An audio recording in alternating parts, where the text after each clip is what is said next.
이 시간에 저는 마태복음 25장에 나와 있는 달란트 비유 많이 들어서 잘 아시는 말씀이지만 하나님께서 나에게 주신 영적으로도 그렇고 또 육적으로도 그런 그 많은 것들을 오늘 나는 어떻게 쓰고 있는가, 참 중요한 물음인 것 같아요. 하나님이 나에게 주신 그 본 뜻대로 쓰고 있는지, 아니면 내 개인적인 욕망을 쫓아서 쓰고 있는지 한번 깊이 자신에게 물어야 할 그런 생각이 들어서 오늘 이 달란트 비유를 좀 생각해 보겠습니다. 내용을 살펴보면 어떤 주인이 타국으로 가면서 종들에게 자기 소유를 맡겼다, 그렇게 되어 있습니다. 각각 그 되는 대로 어떤 종에게는 금 5달란트를, 어떤 종에게는 금 2달란트를, 어떤 종에게는 금 1달란트를 맡겼습니다. 참고로 말씀드리면 금 1달란트가 34.2kg입니다. 50근이 넘죠. 50근이 넘습니다. 굉장히 값비싼 엄청난 금액이에요. 시간이 흐른 후 주인이 돌아와서 그 맡긴 것을 어떻게 사용했는지 조사를 해보았는데, 금 5달란트 받은 자는 아시는 것처럼 5달란트를 더 남겼습니다. 그리고 주인에게 말합니다. 주인이시여, 내가 5달란트를 남겼습니다. 주인이 말합니다. 잘하였도다 착하고 충성된 종아, 내가 작은 일에 충성하였음에 내가 많은 것으로 너에게 맡기리니 내 주인의 즐거움에 참여할지어다. 금 2달란트 받은 자도 금 2달란트를 더 남겨서 주인에게 말씀합니다. 주인이시여, 보시옵소서, 내가 2달란트를 남겼습니다. 주인이 칭찬합니다. 잘하였도다 착하고 충성된 종아, 내가 작은 일에 충성하였음에 내가 많은 것으로 너에게 맡기리니 내 주인의 즐거움에 참여할지어다. 5달란트 남긴 자와 똑같은 축복을 하십니다. 그런데 금 1달란트 받은 자는 말하기를 당신은 굳은 사람입니다. 굳은 사람이라고 한 뜻은 완고한 사람, 또 인색한 사람, 그런 뜻인데 당신은 굳은 사람입니다. 심지 않는 데서 거두고 해치지 않는 데서 모으는 줄을 내가 알았으므로 두려워하여 나가서 당신의 달란트를 땅에 감추어 두었나이다. 땅에 묻어두었습니다. 달란트를. 주인이 그 종에게 이렇게 말씀합니다. 악하고 게으른 종아, 나는 심지 않는 데서 거두고 해치지 않는 데서 모으는 줄을 내가 알았느냐? 그러면 내가 마땅히 내 돈을 추리하는 자들에게나 두었다가 나로 돌아와서 내 본종과 별일을 받게 할 것이라.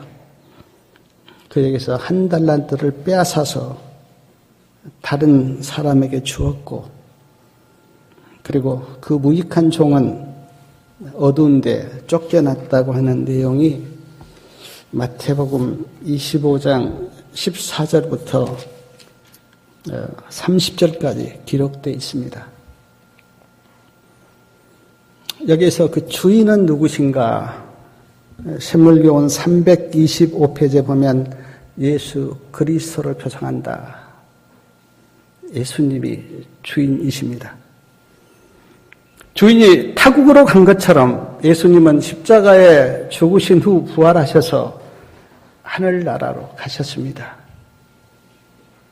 물론 성령을 받을 때 영으로 다시 오셨다고 하지만 그러나 실제로 예수님은 하늘 지성소에서 오늘 계신다고 배웠습니다. 19절에 보니까 오랜 후에 주인이 왔다고 되어 있는데 예수님도 언젠가 돌아오십니다. 우리는 그 예수님의 재림을 오늘 또 기다리고 있습니다. 종은 누구인가? 신물교훈 326페이지에 보니까 종은 그리스도를 따르는 자들이라 그렇게 되어 있습니다. 오늘 우리가 예수님을 따르는 종들입니다. 사도 바울은 여러 번 그렇게 이야기했어요. 예수 그리스도의 종된 나 사도 바울은 예수님의 종이 되었다. 누가 시켰습니까? 아니요. 자원해서. 예수님이 너무 좋아서 주님을 사랑하니까 그냥 기뻐서 종노릇 한 겁니다.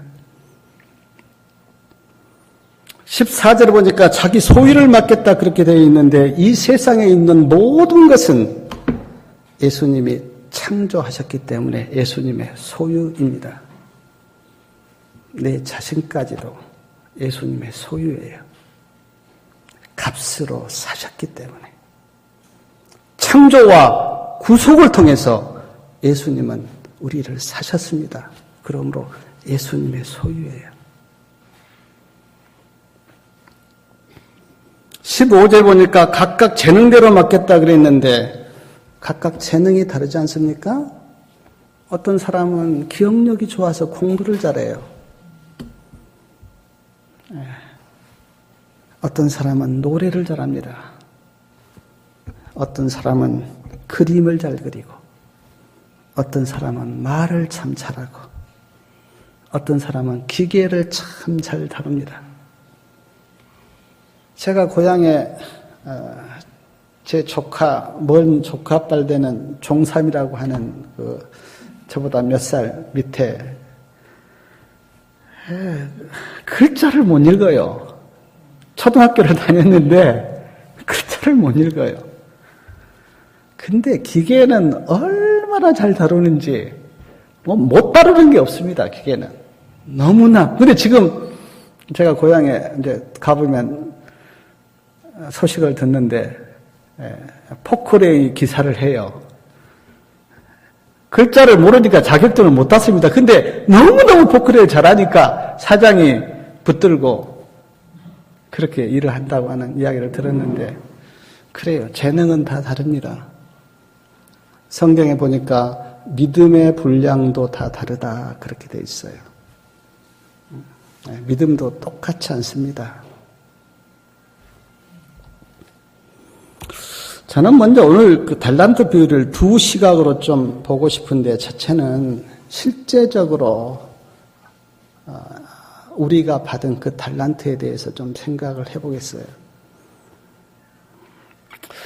신물교훈에 보니까 시간에 대해서 많이 말씀하셨습니다. 시간. 우리가 다 하루에 24시간이라고 하는 시간을 받았습니다. 공평하게.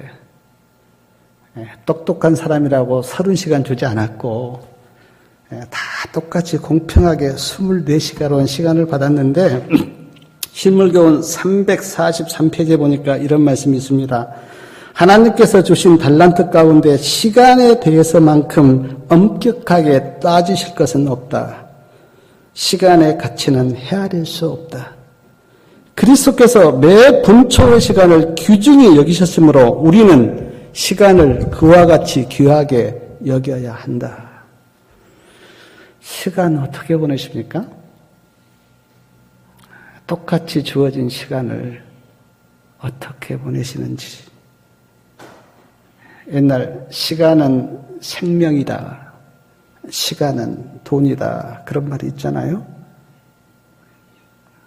나에게 주어진 그 시간을 어떻게 보내고 있는가?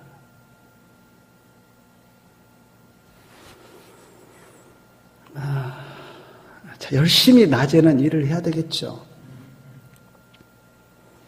그러나 그 남은 시간은 성경 연구를 하고 기도를 하고 또 봉사를 하고 선한 일을 하고 그렇게 나에게 주어진 그 시간을 그렇게 알뜰하게 정말 보람있게 쓰고 있는 사람이 있는가 하면 아시겠지만 어떤 사람들은 그냥 술을 마시고 또 오락을 하고 또 친구들하고 필요 없이 그렇게 시간을 보내고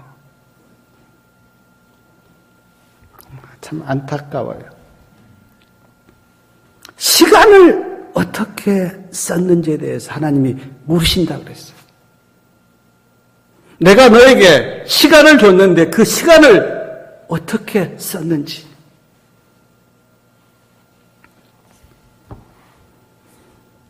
시간을 아주 유용하게 잘 썼던 사람의 생애는 분명히 나중에 나타납니다. 그러나 시간을 함부로 썼던 사람의 생애도 분명히 그 결과가 나타나요. 저는 그 운동을 하면서 제가 느꼈는데 그 운동 한두 번 한다고 표시 납니까? 안 나요. 근데 2달, 3달, 6달, 1년을 꾸준하게 한번 운동을 해보십시오. 분명히 결과가 나타납니다. 시간도 마찬가지예요. 하루 이틀 가지고는 표시 안 납니다. 그러나 그 시간을 알뜰하게 유익하게 쓴 사람은 인생이 먼 훗날 달라져요.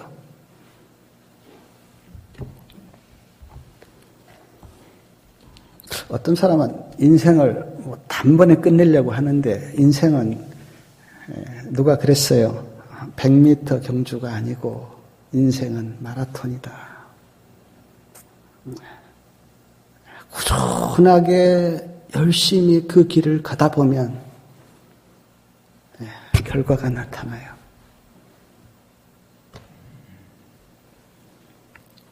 그리고 신물교훈에 보니까 언어에 대해서 많이 말씀하셨어요. 언어, 말에 대해서요. 하나님께서 우리에게 혀를 주시고 입을 주셔서 말을 하게 하셨잖아요.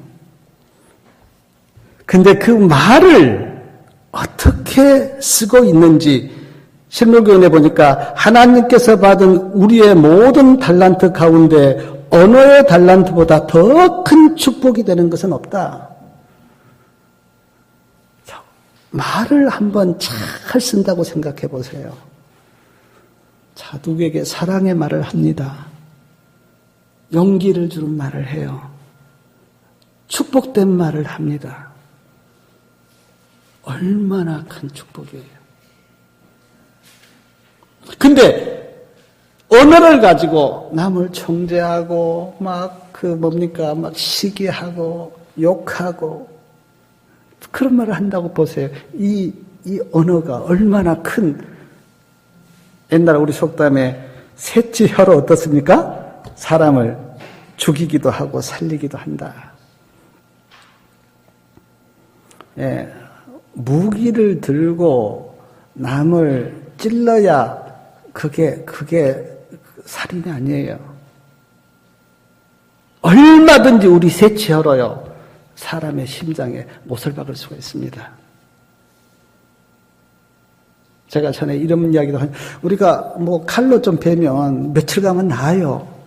근데 마음에 한번 꽂힌 그 악한 말은 평생 잊어지지가 않습니다. 언어를 어떻게 쓰고 있는가? 제가 이 언어에 대해서 이렇게 생각하면서 이런 생각해 봤어요. 어떤 상황에서 예수님이라면 어떤 말씀을 하셨을까?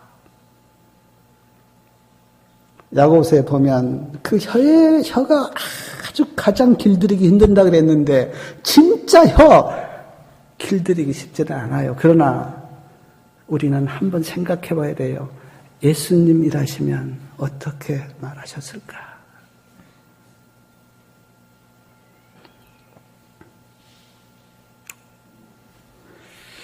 오늘 또 그런 이야기 했지만 남을 비난하고 정죄하고 그런다고 고쳐지는 건 아닙니다. 내 마음속에 하나님의 영의 임재와 은혜와 말씀과 그리스도가 내 마음속에 임재할 때 내 혀가 은혜롭게 쓰여요.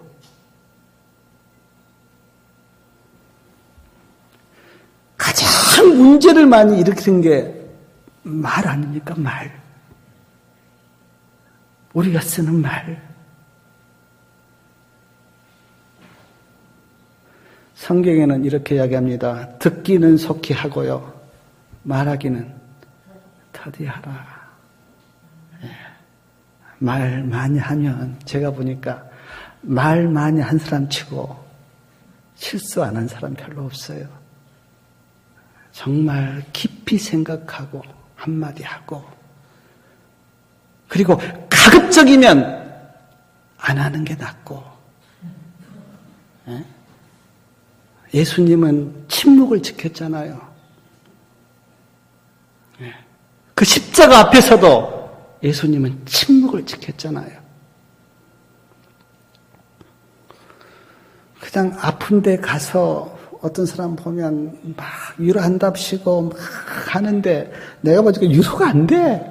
도리어 상처가 돼. 뭐 이거를 고치면 낫습니다. 이렇게 하면 낫습니다.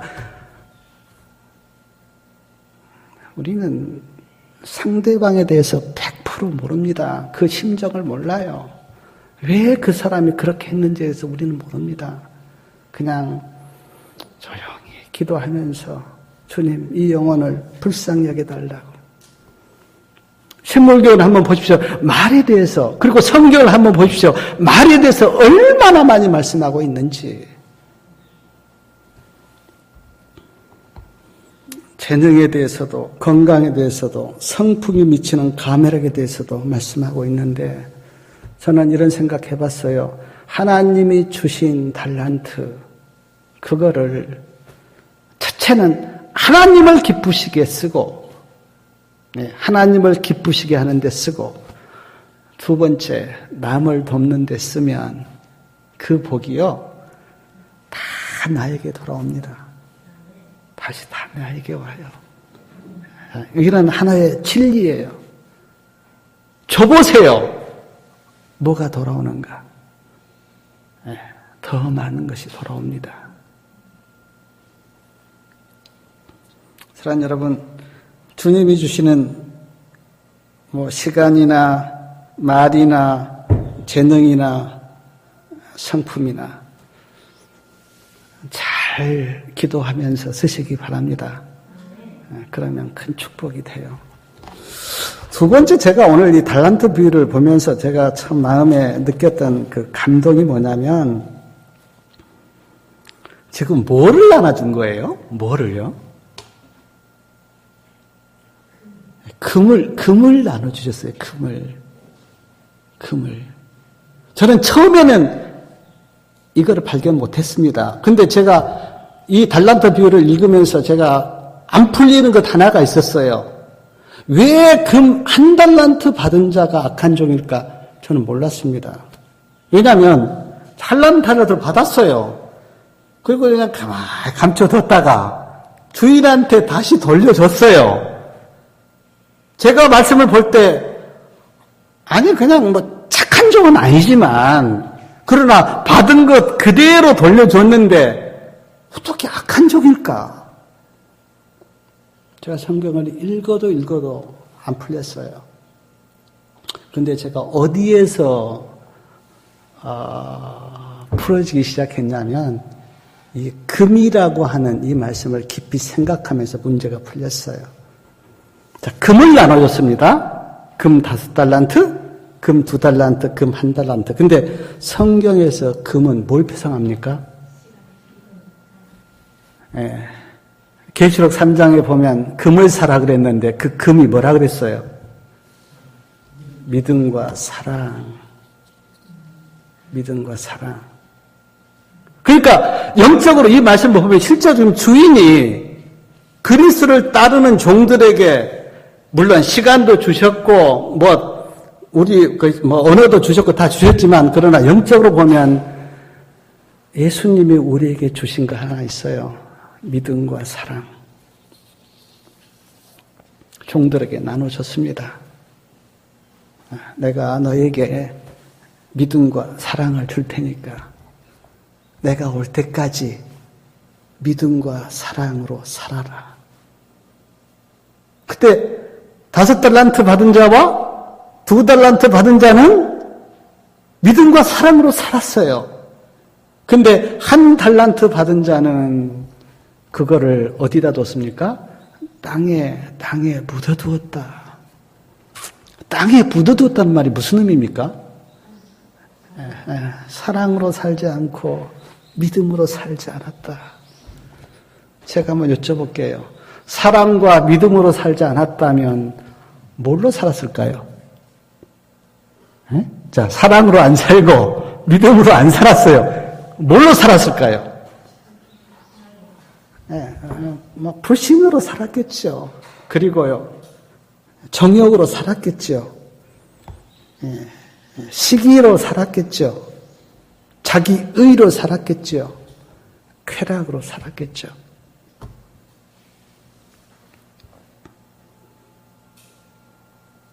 주인이 보실 때 그래, 내 올 때까지 믿음과 사랑으로 살라 그렇게 하고 금을 맡겼는데 그거는 땅에 묻어두고 자기 의와 시기와 질투와 교만과 쾌락으로 살았다면 주인이 보실 때 그 사람이 어떤 사람입니까?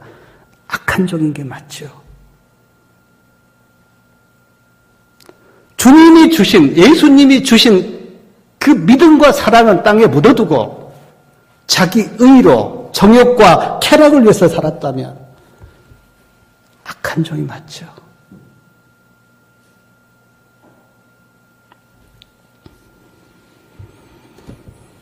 근데 오늘 말씀에 보면 이 1달란트 받은 자가 그 달란트를 땅에 묻어둔 이유가 있습니다. 그 이유가 뭡니까? 왜 달란트를 땅에 묻었다고 대답했어요? 24절부터 보면 주인에 대한 잘못된 생각. 당신은 굳은 사람입니다. 심지 않는 데서 거두고 해치지 않는 데서 모으는 줄 내가 알았습니다. 그리고 두려워서 달란트를 땅에 묻었습니다. 주인에 대한 잘못된 생각. 제가 이것을 보면서 바리새인 생각이 났어요. 바리새인들. 자, 바리새인들이 하나님을 열심히 믿었던 사람들이죠. 예. 바리새인들처럼 얼마나 철저하게 성경에 보니까 뭐까지 11조를 바쳤습니까? 채소까지. 그리고 어떤 사람 이야기 들으니까 뭡니까? 이 콩도 세서 1000개면 세 갖고 100개를 하나님께 바쳤던 그렇게 철저한 사람인데 한번 복음서를 읽어보시면 바리새인들이 하나님을 옳게 알았는가? 아니요. 하나님이 누구신가를 몰랐어요. 하나님은 사랑의 하나님이시고 자비의 하나님이시고 공의의 하나님이신데 바리새인들이 하나님을 알았던 그 시각은 아주 하나님은 무섭고 두려운 하나님. 바리새인들이 그렇게 하나님을 안 거예요. 그러므로 바리새인들은 주님이 주시는 그 사랑을 할 수가 없었는데 하나님을 잘못 알았기 때문에.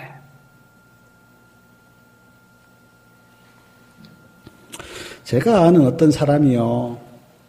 제가 이름은 밝히지 않겠는데 제가 아는 어떤 사람이 늘 가면 책망을 합니다. 책망.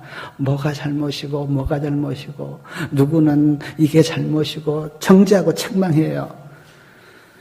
속으로 어떻게 그렇게 책망만 하실까? 그렇게 생각하고 있던 차에 그분하고 내가 깊이 한번 이야기를 나눈 적이 있는데 이야기를 하다 보니까 그분이 고백이 뭐냐면 하나님이 이런 하나님 아니냐고. 예? 하나님이 남의 죄를 고쳐주기 위해서 책망하시고 정죄하시고 나무라시고 꾸중하시는 그런 하나님 아니냐고. 그분이 하나님을 그렇게 믿고 계시는 거예요. 그러니까 그분의 생각과 마음과 삶 속에서 그게 자연스럽게 드러나면서 나는 하나님의 일 잘하고 있어. 그렇게 생각한 겁니다. 제가 제 경험을 이렇게 돌아보면 그래요. 제가 지금 와서 이렇게 돌아보면 옛날 뭐 한 20년 전, 30년 전 그때는 내가 성경을 어떻게 읽었을까 참 이해가 안 돼요. 왜냐하면 모든 신앙을 그때는 두려워서 했거든요. 두려워서. 이거 안 하면 벌받아. 이거 안 하면 하나님께서 책망받아. 그러니까 정말 기쁨과 은혜와 행복과 사랑 가운데서 신앙을 한 게 아니고 두려워서요. 두려워서 그냥 이거 해야 돼. 그러니까 정정 그냥 뭐 안 하는 것은 안 하는데 정말 주님께서 원하시는 사랑과 믿음에 대해서는 못한 거예요. 엄두가 안 난 거예요. 마음에 기쁨이 있고 마음에 감사가 있어야 사랑이 나오는데 그냥 마음에 두려움과 막 무서움이 있으니까 그냥 조마조마하면서 그렇게 신앙을 하기는 했는데 내가 지금 와서 돌이켜보면 내가 하나님을 몰랐구나. 그러니까 꼭 뭐가 되냐면 율법주의자가 된 겁니다. 율법주의자가. 율법주의자는 율법은 잘 지켜요. 그러나 뭘 못합니까? 사랑은 못해요. 사랑은. 근데 율법을 한번 자세히 보십시오. 예수님이요. 저는 그 산상수훈 읽으면서 예수님이 제가 기억에 한 6번이나요. 너희가 이렇게 들었으나 나는 너희에게 이렇게 이야기하는데 에? 간음하지 말라고 하는 것을 너희가 들었으나 나는 너희에게 가르치는데 정욕을 품는 것도 간음이야. 살인하지 말라는 말을 너희가 들었으나 나는 너희에게 이야기하는데 남을 미워하는 것도 살인이야. 예수님께서 사상을 바꾸세요. 사상을. 제가 이 말씀을 이렇게 쭉 읽으면서 산상복음 읽으면서 그 바리새인들이 봤던 그 율법하고 예수님이 가르쳤던 그 가르침이 뭐가 차이가 있을까? 바리새인들은요 모든 초점을 행위에 둔 겁니다. 행위. 이건 안 해야 돼. 이건 안 해야 돼. 근데 예수님은 그게 아니에요. 너희의 마음이 어떤 상태냐. 이것은 신앙의 큰 차이예요. 신앙의. 우리의 마음이 어떤 상태인가. 아까도 마음의 변화에 대해서 그 5번째 문제에 배웠는데 마음이 변하는 게 신앙의 본질입니다. 아멘? 마음이 변하는 게. 근데 이 1달란트 받은 자는 하나님이 누구신지를 모른 거예요.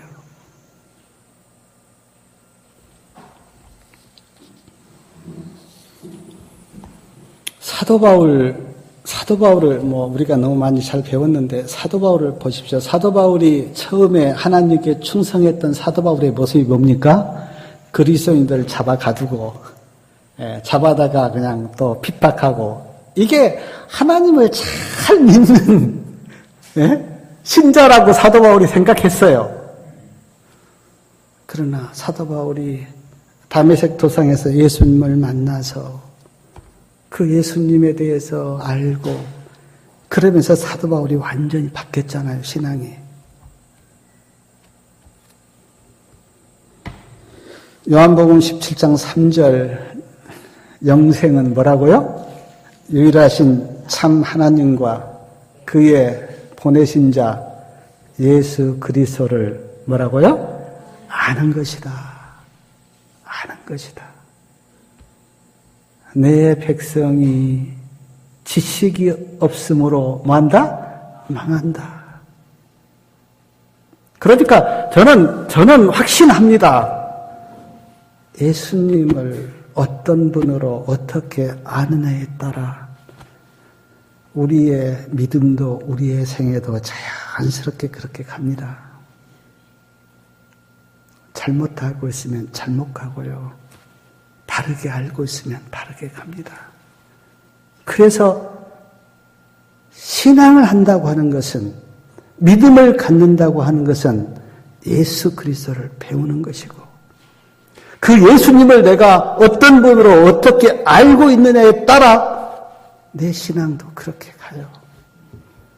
왜냐하면 바라봄으로 우리는 그렇게 변하기 때문에.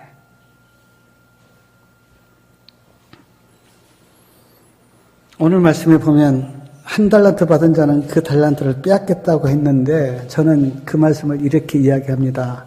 믿음과 사랑은 쓸수록 어떻습니까? 더 풍부해져요. 안 쓰면은요, 없어집니다. 자, 실물경은 364페이지 있는 말씀 제가 읽어드릴게요. 사람이 자기의 재능을 다른 사람을 복되게 하기 위해 사용할 때 그것은 증가된다.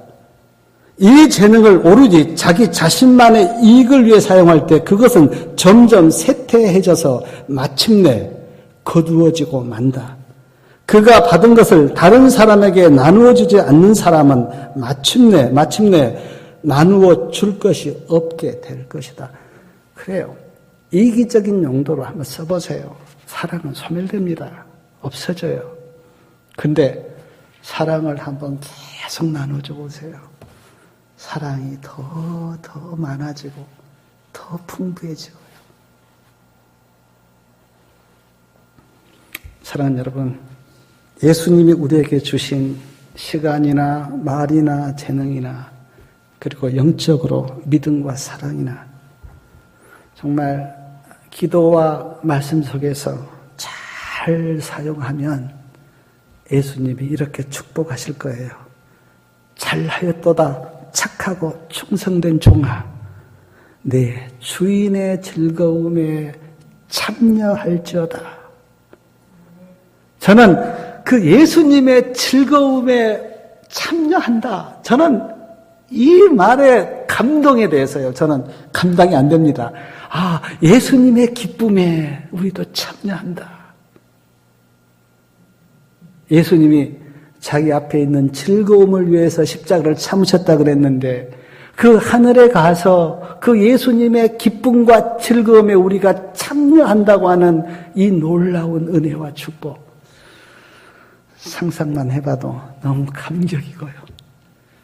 그런 은혜를 우리 모든 성도님들 다 누리시기를 바라면서 말씀을 마치겠습니다.